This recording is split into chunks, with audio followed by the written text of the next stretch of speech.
If this light does not blink, your battery may be too weak to communicate to the vehicle.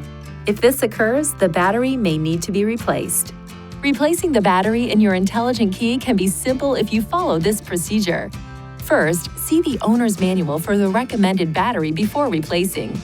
Next, release the lock knob and remove the mechanical key from the intelligent key. Place a cloth over a small flathead screwdriver and insert the tip into this slit.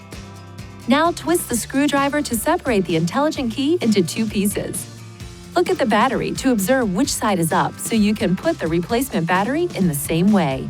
Ensure your hands are clean and free from oil and grease before touching anything inside the key fob. Carefully hold the new battery by the edges every time you pick it up. Remove the discharged battery while being careful not to touch the internal circuits or electrical terminals. Gently place the new battery into the intelligent key with the negative side oriented in the same direction you noted during removal. Align the tips of the two halves and then close the key fob by pushing along the edges.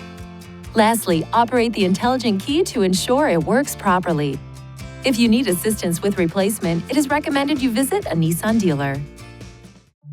Please see your owner's manual for important safety information, system limitations, and additional operating and feature information.